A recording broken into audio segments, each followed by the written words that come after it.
Hello everyone! I hope so far we are all having a great day despite our previous classes before this to have been, well, tiring. Let UTS be our pahuway.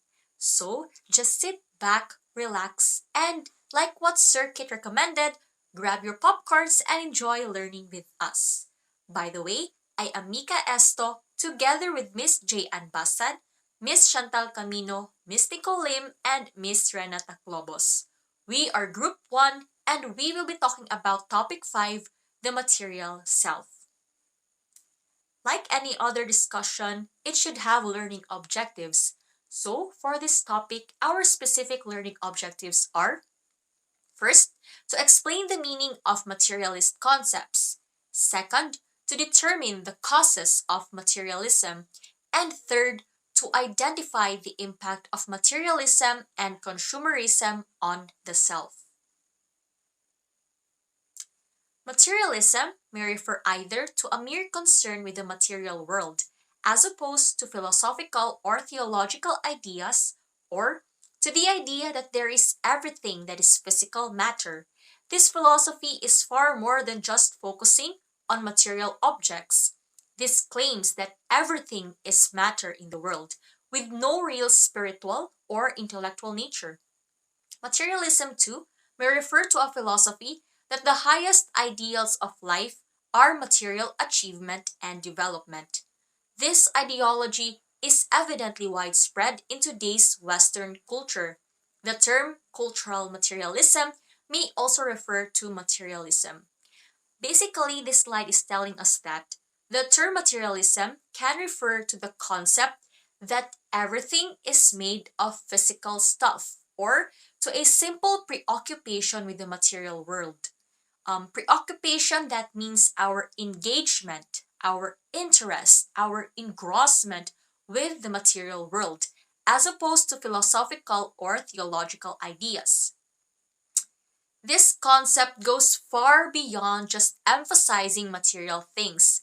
According to this, there is no actual spiritual or intellectual aspect to the world.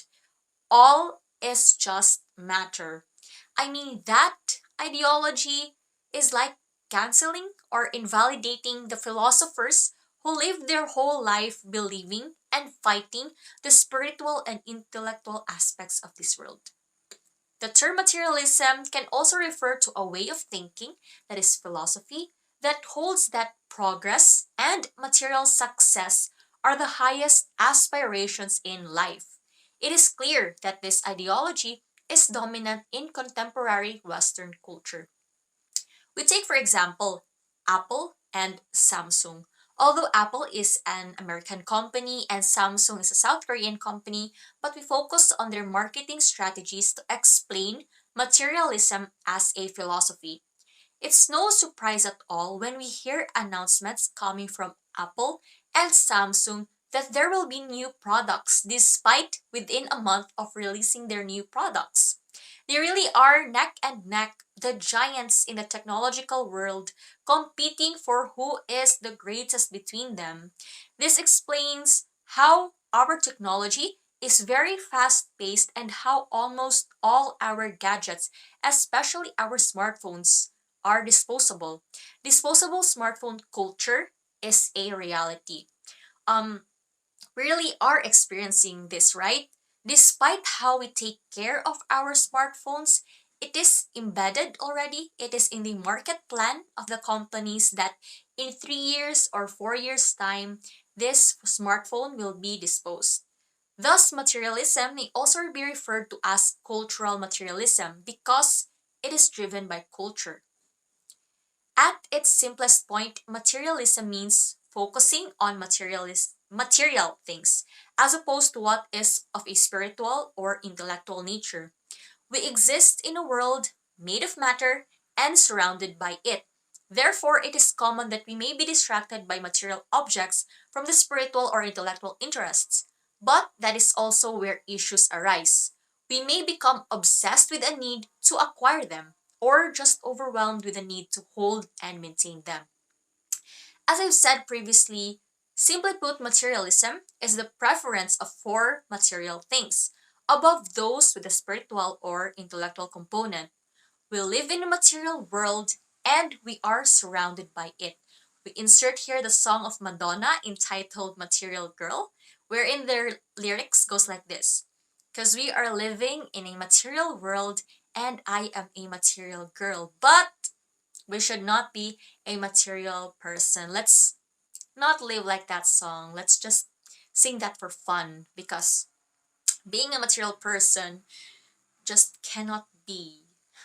Anyways, going back, therefore, it is common for us to become sidetracked from our spiritual or intellectual pursuits by material objects. But that is also where problems might occur. We can develop an obsession with the drive to obtain things. Obsession is a very strong word as it is an idea or thought that continually preoccupies or intrudes a person's mind.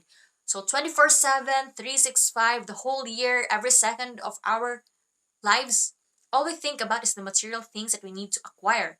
Or we become overburdened by the need to hold and maintain these material things because, again, nothing lasts forever and they are, again, disposable, right?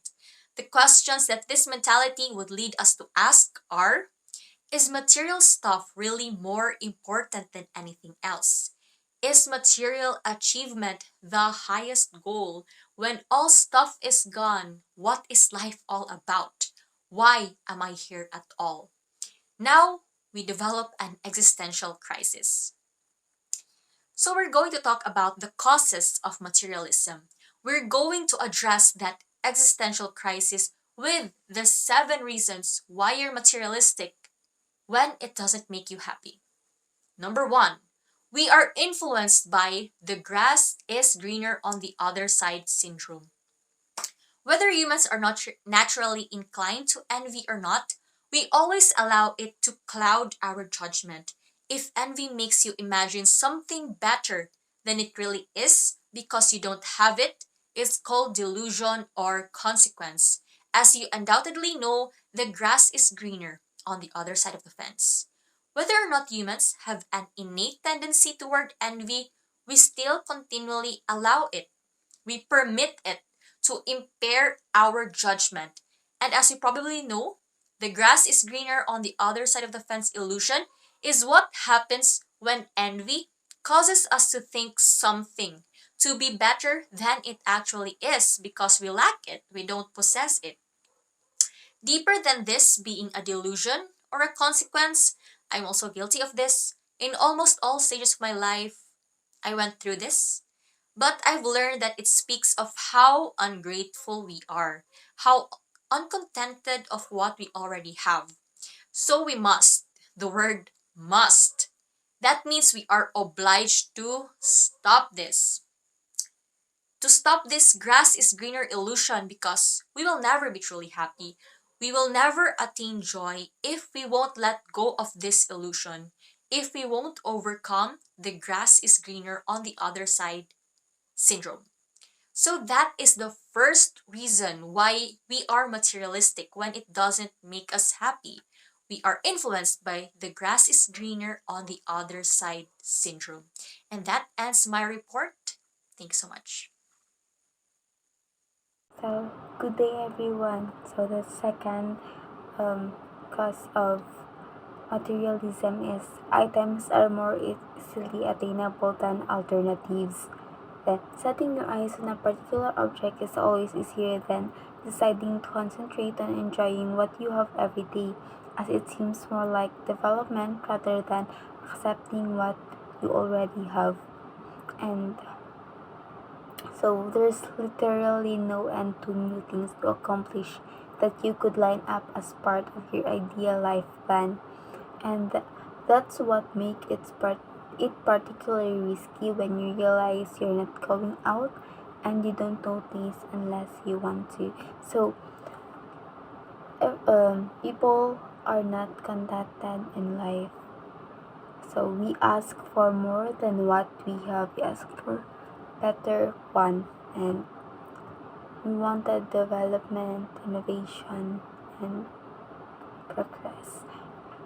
So, just like we're living in a simple life. Kunyari, nakatira tayo sa simpleng apartment lang. So, we want something better. We want improvement.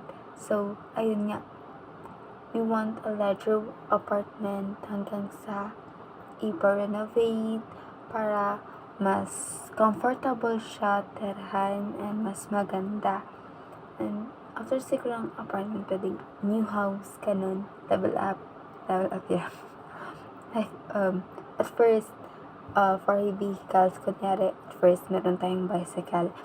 Then, we want something better. So, we'll purchase a, no, motorcycle. Then, after that, we'll buy a car.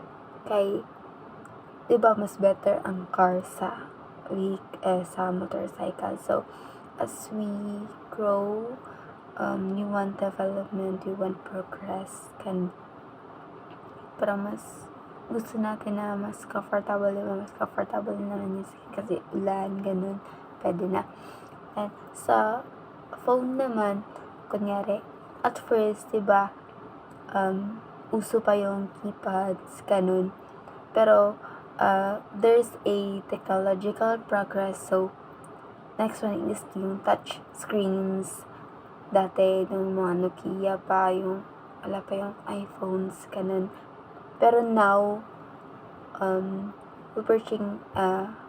people purchasing a iPhone kasi nga, parang yun yung mas maganda yung quality and other than, parang nakikisabay na lang din sa uso kasi nga, a lot of people are using iPhones kasi nga, uso, ganun. Pero sabi lang, okay, ganito, gusto ko din ng ganyan kasi nga, meron si other person na ganito. So, gusto ko din magkaroon ng ganyan. Kasi nga, yung mga tao, di tayo marunong makontento kasi we want something better. Parang, ayoko lang sa gantong bagay. Parang mas gusto ko ng mas maganda dito. Pero, di naman masama ang yung gusto mo lang mas maganda as long as yung afford mo din, ganun. Like, so, we want something better hanggang sa ma-achieve natin yung goals or what we want to achieve in life. Parang ganun kare. A goal is to have a house, house and lot, tas may car, then may negosyo, parang ganun. At first, mag-start ka sa simple lamang, then you want a progress in your life, parang ganun. Then, third one is hoarding is an instinct. Many hypotheses say that our materialistic habits are triggered by a residual characteristic that once was vital for survival, the desire to collect precious resources for later use. When what you perceive as useful or valuable is manipulated, then it begins to become unhealthy. Plus, there are many instinctive reactions and habits in this era of convenience that can in fact end up sabotaging our happiness and even in health. So, hoarding hoarding products for personal gain. Kunya yung mga businessman, they hoard products para tumaas yung presyo. So, for that reason is, mas mag-earn sila. Kaya yung issue ngayon na, kawalan ng supply sa sugars, other people say na, meron naman talagang supply, pero hino-hoard ng mga iba or mga businessman, ganon, para pwede nilang taasan yung presyo. For example, yung soft drinks, diba?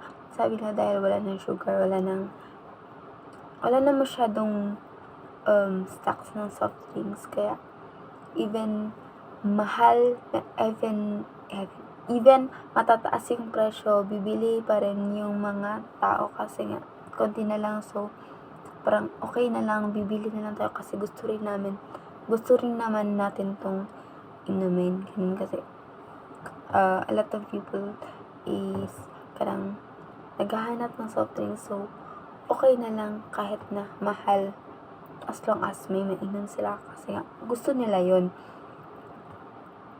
Then another issue is yung dating issue is yung pagtaas ng presyo ng bigas. Then mataas yung presyo ng bigas, and nalaman nila na merong bodegang puno ng mga bigas na nabubulok na bigas kasi nga hinord ng mga hindi ko alam, mga businessman ba yun, para pwede nilang taasan yung presyo ng bigas. So imbes na ayun ibenta para sa mababang presyo, hinord nila para nga mataasan yung presyo, then agi-gain sila yung mas pag mas mataas yung presyo, mas maraming kikitain nila. Ganun. And on pandemic is hinord nila yung mga alcohols and tinaasan yung presyo kasi nga need yun ng mga tao. And also the foods, maraming stores ang nawala ng stocks or naubusan ng stocks kasi nga maraming nag-hoard, maraming yung parang isang bilihan, pero grabe, parang hindi na nila inisip yung other people na gustong bumili kasi nga takot silang maubusan, so hinord nila yung mga foods so halos binili nila lahat, ganun. Then konti na lang yung naiwan or wala na talaga naiwan sa other na mamimili. So the fourth one is the desire to fit in compels us. Perhaps the emergence of modern technologies is the greatest testament to that dimension of human nature. Whenever a new technology comes out, the key will get it. Well, then it reaches a certain stage where the social networks of most people are filled with people who have it, and then although they were originally apathetic, suddenly they have to have it too. Consider a man who didn't find his house lacking until he saw himself surrounded by bigger houses. So one of this example is kunyari about sa new model ng iPhone, kunyari sa iPhone. So pag may lumabas, so syempre pag yung mga kumbari dito na kung yung mga nakikisabay sa uso, sa threads, ganun, pag may bagong labas, then kaya ang ibang tao is bumili nun, gusto din nila magkaroon ng ganun kasi nga yun yung uso. Di lang naman sa phone kundi sa palalamit ng tao, bibili sila ng ganun kasi nga yun yung uso. Hanggang sa even ang ibang di hilig sa ganung bagay, parang why not try it, then try mo subukan para kare hanggang sa halos na lang sa isang area is meron ng ganong gamit like phones, laptops, and TVs, even the house designs, mga room designs, parang pag nakita nila sa internet na ganito, maganda yan, then hanggang sa halos na lang lahat sila ganon din ang designs, and ganun silang ganong gadgets. Then from parang walang kunyari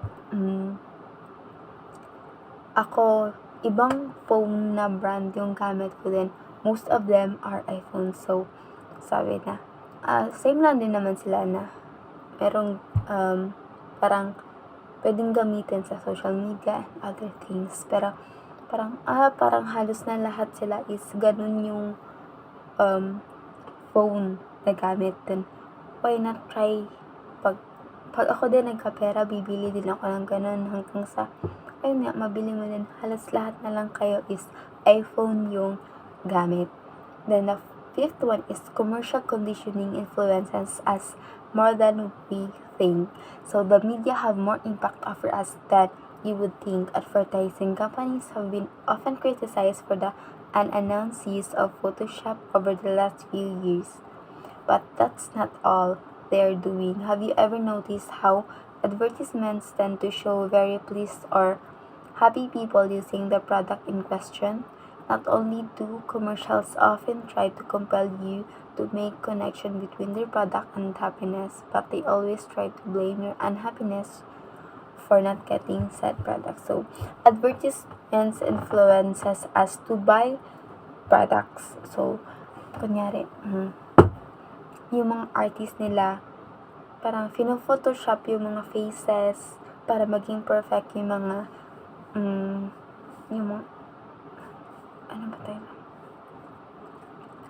Yung mga, para maging perfect nga yung mukha, para mas maingganyo yung mga mamimili na bilhin yung gantong product. Kunyari, for acne, ganun.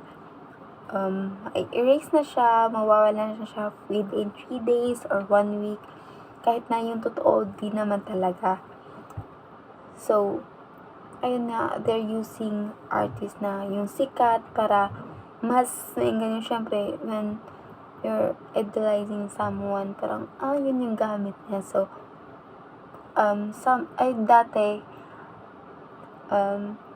professor ata namin yun, in one subject, then sabi niya, she uses sunsilk, kasi nga, idol niya si Sarah Geronimo, so, she uses the sunsilk, kasi nga, parang, na-influence siya, na gamitin yung ganong shampoo, kasi nga, idol niya yung nag-advertise, parang ganon. Then, kaya sa isang bagay na kunya pampalinis ng mukha, pag di mo yun nabili, parang, sayang naman, di ko nabili. So, parang, next time, bibili na if you have some budget, ganun. That's all. Thank you. So, hello everyone, good day. For number 6, our society glorifies item possession. So, how many times did you say, I wish I had that house, or if only I had that car? You might even have said that to yourself. This is the simplest of many symptoms in our society which glorifies item possession. So, we tend to compare ourselves with other people. So personally, I am from a middle class family and I usually compare myself with what the rich people have. Although we feel a sense of contentment with what we have, or we are grateful for the Lord with what he gave us, like we can eat 3 times a day, we can have a shelter to live, we have parents that support us and take care of us. I won't deny it, but I sometimes ask or wonder what if we are rich, I can get to have what I want, I can buy this or that, I can go here or there. Pero yun nga, since we are not rich, we can also think na lang or be motivated on reaching our dreams or para mahimong rich, diba, to buy what we want. Because in this world, parang it's more about what we have ba. Kumbaga, us today, especially if we have peers who already has his or her own car, or let's say our peers managing their own businesses already, things like that, we can say na hala, mabuti pa siya, may ganito, ganyan na. Tapos ako, ganito pa lang narating ko. Then, syempre, iPhone ang pinakasikat ngayon na phone. Ay, gusto ko ring magka-iPhone, or if may naka-iPhone na, ay, ang yaman niya siguro kasi may iPhone siya. So, ika nga, money can't buy happiness, pero paanong hindi na ang happiness ko ay bumili ng gamit, diba? Pero kidding aside, di talaga natin maiwasang mag-compare sa sarili natin sa kung anong meron sa iba. So a more tangible example is when someone sees a couple with an aesthetic mismatch, they sometimes assume and conclude he or she must be wealthy. And while most of us do not allow wealth to overshadow other values or qualities, obviously there are people who do. And it's fair to say that wealth is considered a positive attribute in our society. So we can't deny that in our society, your social status in life defines who you are. So regardless of our characteristics, if mabuti ka bang tao o masama, basta mayaman ka, parang lahat kaya mong gawin. Dahil pwede namang pera lang ang pagagalawin mo, di ba? So especially with our relatives, they also pressure us with our profession, di ba? Kasi nakadepende sa ating wealth ang ating profession. For example, example lang ha, if gusto mong maging nurse, sasabihin nila na wag kang mag-nurse kasi mababa ang sweldo. Or if gusto mong maging artist, wag lang daw kasi wala kang mararating yan sa buhay.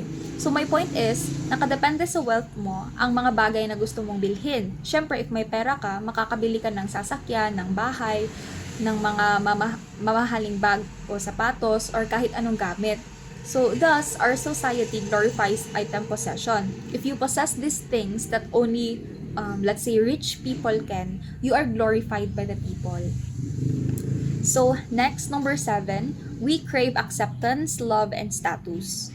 So, it is here where our search for recognition, for respect, for rank comes in. Many of us are genetically programmed to crave our fellow men's approval and affection. So, that is true, Jud. This is presumably to ensure our survival as a species, as it would make it easier for the common good to override the search for personal pleasure. So, sino ba namang anak o tao ang hindi nagka-crave ng love, di ba? O support, or being support or accepted by their parents, o kahit sa society. Pero other people, sad to say, wants to be recognized by all of the people around the world, and siguro nga in some cases, di siguro enough ang love o affection na naibigay ng parents nila, kaya dinadivert na lang nila na instead of love ang ma-receive nila from their parents, ay sa material things na lang sila bumabawi. So, binibilhan na lang sila ng mga phone kasi wala silang family bonding or things like that. So, to continue, it doesn't end there. When you persuade someone that a way to be welcomed, to get better liked, to gain prestige is by garnering things. He or she will stack them up until they hit the clouds. And when that person considers their approval cries hollow, their love statements empty, they will pile up a few more things, now convinced that it is the only answer. So based on the other causes of materialism mentioned, as well as the factor I've mentioned, that the society glorifies item possession, we are accepted or judged by the society according to the tangible properties or materials that we have. So in other words, nakadepende lang sa mga bagay na nakikita ng mga tao. So yun nga, same sa sinabi ko kanina, parang magiging powerful ka lang o kataas-taasan ang paningin ng mga tao sa'yo kapag may bahay ka nang napatayo o may nabili ka ng sasakyan. At ang hindi nila nakikita ay kung napakain mo na ba ang pamilya mo 3 beses sa isang araw o mahal ka ba ng pamilya mo unconditionally, mga ganong bagay.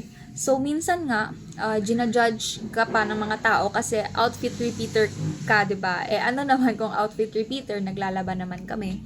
So, wala naman sa outfit ko ang kakayahan para mapakain ko ang pamilya ko, diba? So, things like that for me lang, what makes our society toxic and unhealthy for the people around. So, you are welcomed lang if you have money.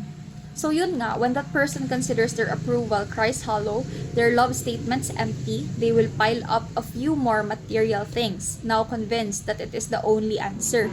So sad to say, this is how we grew, no? Or not all of us, but siguro some. Kasi sa tingin ng mga tao, you are glorified when you have luxury items.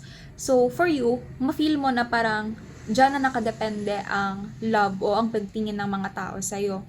So, yun nga, nagka-crave ka ng acceptance, love, and status. And para mapunan itong feelings na hindi mo naramdaman kasi nag-crave ka, dinadaan mo na lang sa pagbili ng mga gamit para naman kahit papaano ay importante ka sa paningin nila. It's like we see our worth in these materialistic things. So next topic, we will talk about the impact of materialism and consumerism on the self. So here, it explains why materialism is making you unhappy. So isang akala lang pala na magiging masaya tayo kapag nasa atin na ang lahat ng bagay, pero hindi pala. So the materialists lead unhappier lives and the worst to the people around them. And it seems social media may also intensify materialistic attitudes. This is all according to a fascinating interview posted in 2014 by the American Psychological Association with psychologist Tim Kasser of Knox College, whose research focuses on materialism and well-being. So, this is really true. Why? Because in social media, uso ang pag-flex ng kung anong nasa atin. 'Di ba nauuso nga yung iPhone 13 Pro Max, fully paid 1 terabyte, 'di ba? So, as materialists, nagko-cause sila na maging unhappy ang mga tao sa palibot nila. So, bakit? Kasi nagiging vulnerable tayo at mako-compare natin ang sarili natin sa kanila, which is di naman dapat talaga. So, as what I have mentioned earlier, we tend to compare ourselves with the rich people, thinking and asking kung bakit wala tayong ganito until we reach to the point at hindi natin namalayan na ungrateful na pala tayo. So, my point is, di talaga maiwasang mag-compare ang mga tao, especially that we use social media nowadays and palagi tayong makakita ng mga posts which makes the people around them unhappy or discontented with what they have. So materialists are sad, terrible people. Based on research, materialism tends to be associated with treating others in a more competitive, manipulative, selfish way as well as less empathetic way. So as what I have been saying earlier, comparing ourselves with what the others have achieved is how we react. So for example, may bahay ka pero may mas magandang bahay kaysa sa'yo, so magpaparenovate ka. O di kaya may iPhone 13 ka na pero nag-release na ang Apple ng iPhone 14, then bumili din mga friends mo, edi syempre di ka papayag na sila lang ang updated. Bibili ka din ng iPhone 14. So with that, parang nabubuhay ang ating competitiveness in an unhealthy way. Kasi di naman talaga importante o necessary na ikaw ang may pinaka-updated na phone o may pinakamalaking bahay. Parang di ka din papayag na may mas nakakataas sa'yo in terms of these material things.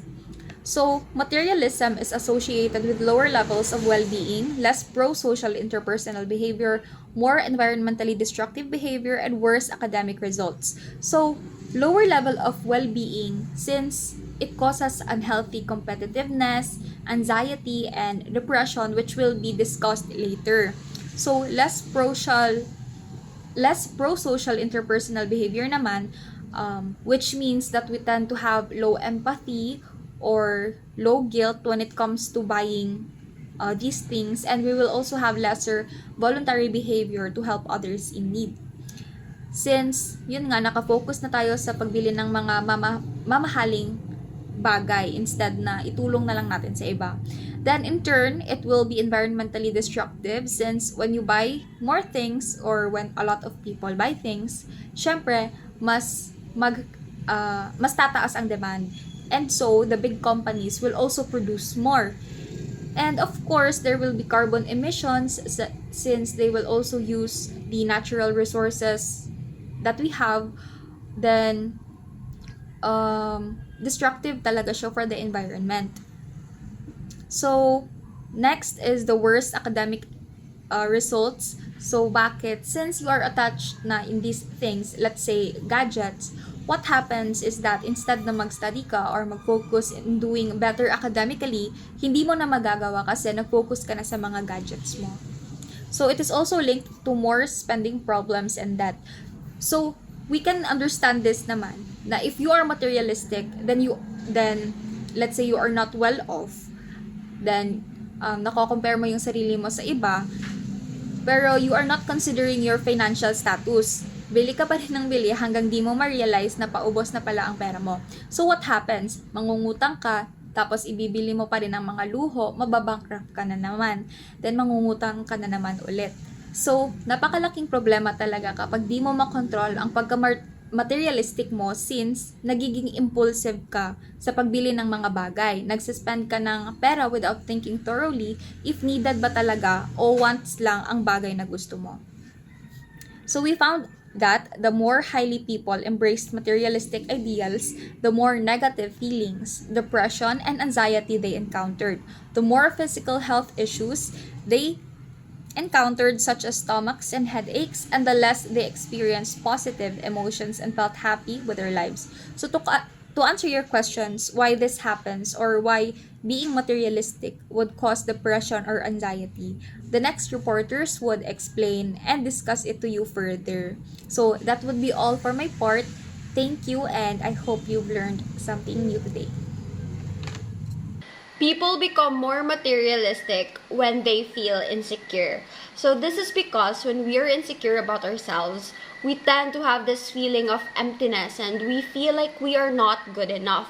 And so we seek comfort in buying material things in hopes that it would help fill that emptiness that we are feeling. But in reality, those things are just very shallow and will not truly cure the problems that we have within us.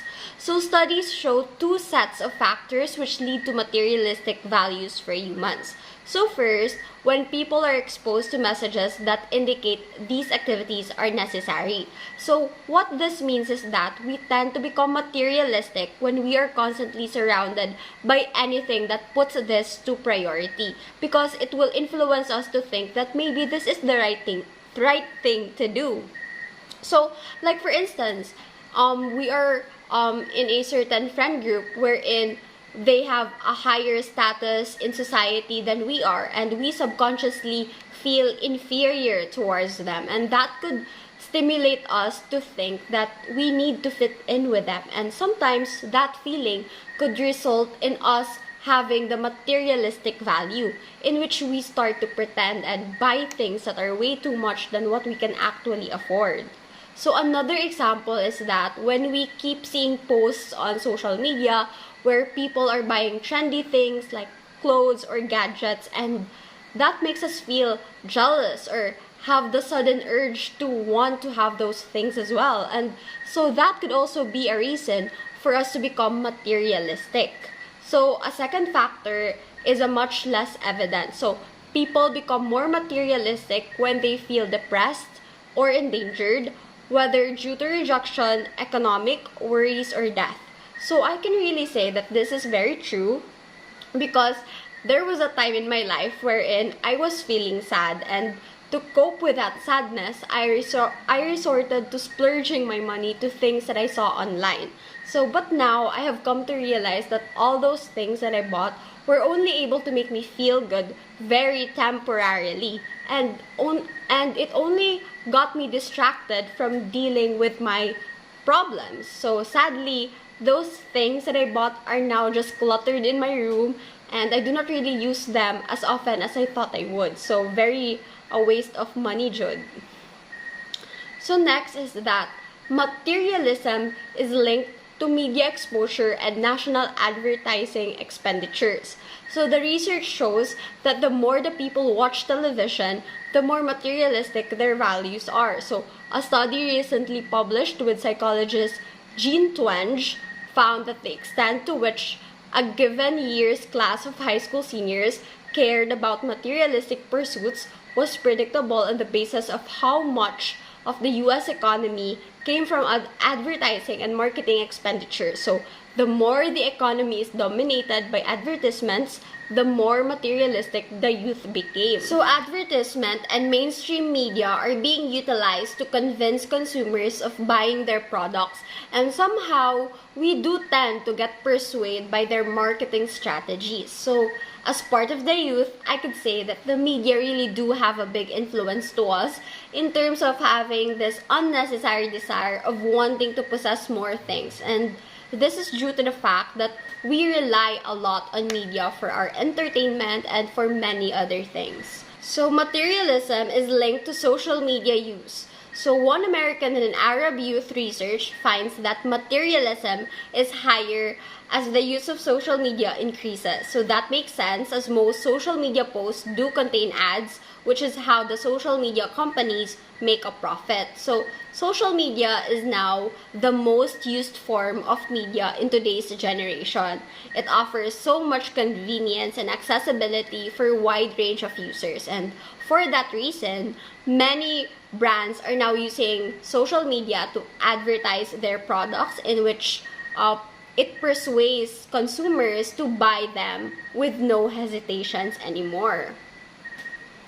So next is that many psychologists think that materialists are unhappy because these people neglect their real psychological needs. So materialistic values are associated with living one's life in ways which do a relatively poor job of fulfilling psychological needs in order to feel safe, competent, and related to others.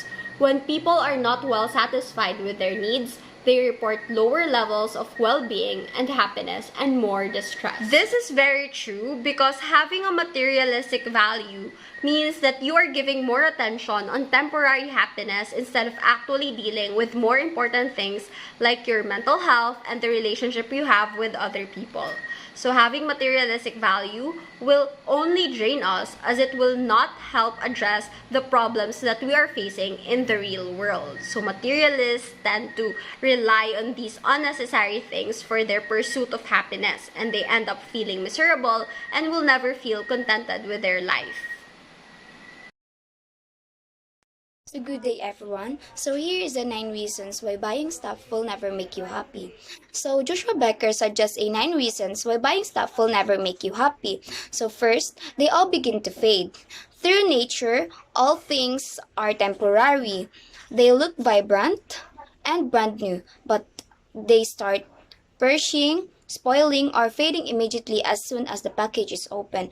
So when we buying new things, so pag nabuksan na natin siya, so talagang mafe-fade talaga siya. For example is new toys. So, di ba sa una bata ta is hilig kay tagapapalit og ka ng mga bag-ong toys sa atong parents kung ato sila sa market, di ba?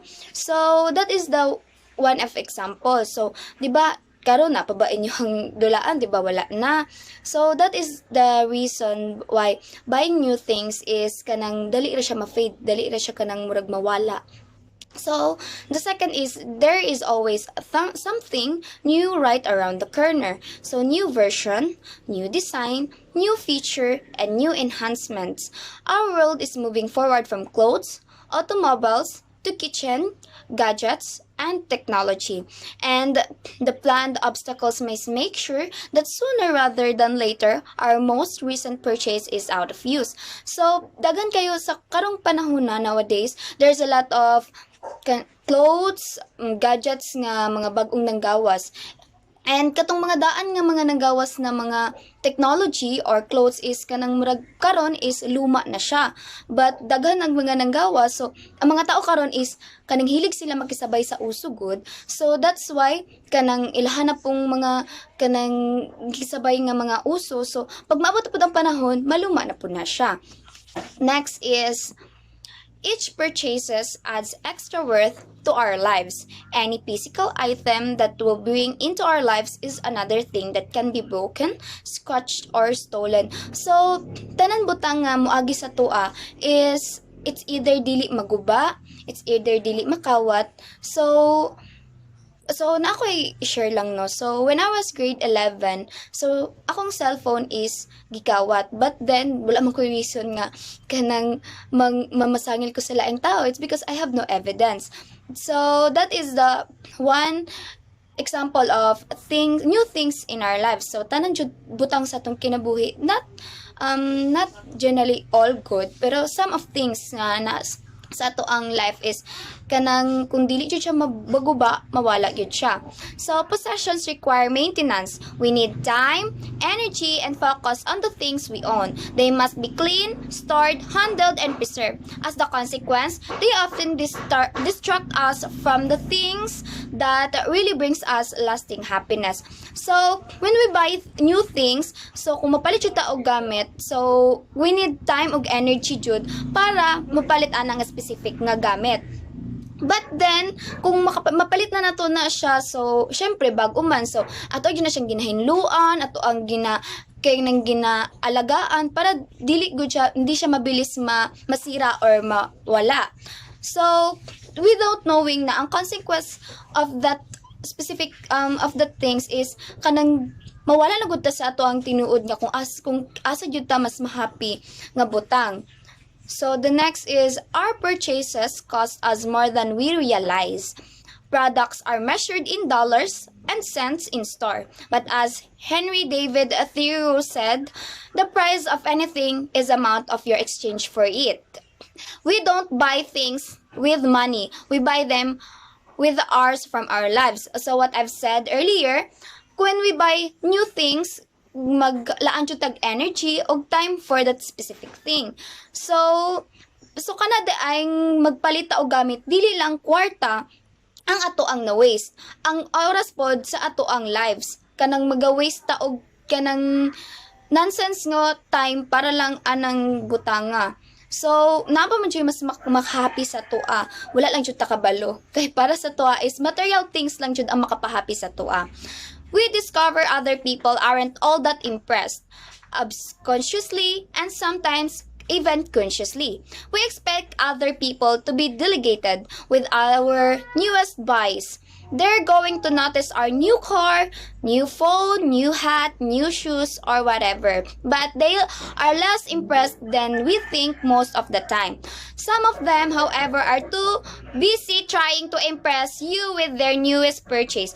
So, some of us is, kung naa ganitay bagong butang sa atong kaugalingon is, kanang ato siyang kanang ginapa-expose good sa laing tao, kanang murag ato siyang ginapang hambog good nga, I have new things like this, like that, but we don't know that if that person is, wala siya po'y labot, kaya ang para pud sa iyaha is, ginapa-impress pud ta niya sa iyahang bagong gamit. So, murag nag-vice versa lang siya, nga kanang murag naginambugay lang mong duha, like that. And then, some else always has more. The request of satisfaction in object is often short-lived because it is founded on faulty logic that buckles under its own weight.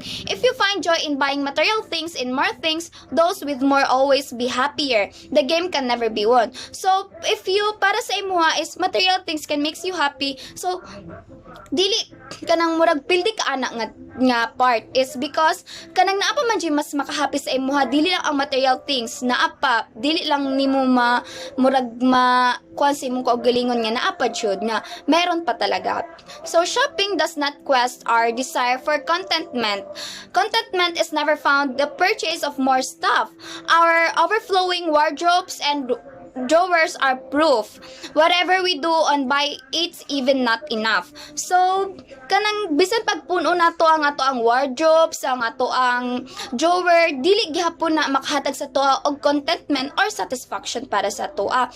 Kasi kahit na magbili ka pa ng mas madami pa diyang damit tapos ilagay mo dyan sa sa drawer or sa wardrobe mo, it will not enough for you. Kasi di lang naman material na bagay yung makakapagpapasaya sa'yo. Meron pa talaga. Then, experience makes us happier than possessions. All research point to the fact there are four more effective way to find happiness. Enjoying life, exchanging experience, for example. So dili lang jud ay material things ang makapahappy sa toa. Dili na siya, which is mao na siya ang experience sa ato ang life. So nalang ko i-share no. So, when I was senior high school, grade 11 ko, so nag-join ko og pageant. So, para sa ko, nag-join lang ko it's because of money, para maka-provide ko on sa ako ang mga gusto sa ako ang life. So that time, ang gusto na ko is magbili ako ng new clothes for myself. And then, the time pass go by, so mas na-realize na ko nga money or buying material things not kanang dili siya kontento para sa kuha, dili siya makahatag og satisfaction sa kuang self. Ang makahatag og satisfaction sa kuha is ang experience. Maka-experience ko makig-encounter sa laing tao, naka-experience ko og kanang big event like that, because not all people has opportunity to makaapila na nga big event. So kuana sa kuha, it's because natagaan ko opportunity para makaapilog ng nga event. So that is the one of experience nga kanang pahantod karon is kanang naaghapon siya sa kuha og kanang murag ma-realize na ko hantod karon nga kanang I'm super proud of myself kay naging confident ko, naging kanang at least although dili man ko nadaog, wala man ko nadaog, at least gihatag na ko ang ako ang best para kanang mahatag na ko ang contentment para sa akong kaugalingon, and I'm happy with that. So that's all for 9 reasons buying stuff will never make you happy. So always remember that buying stuff will never make you happy. Ang makapahappy sa imuha, it's mao na siyang experience imuhang lives. So enjoy life, dili nang magpalit lang ta og mga gamit nga kanang para sa to is kontento na taana, dili We buy things para lang maka-provide sa tong need, para lang kanang mapadali ang ato ang life. But then, dili na siya ang maong makapahapi sa to. Tinuod makapahapi sa to is our experience, our lives. That's all. So that would be all for our report about material self. Thank you, and we hope that you have learned something new.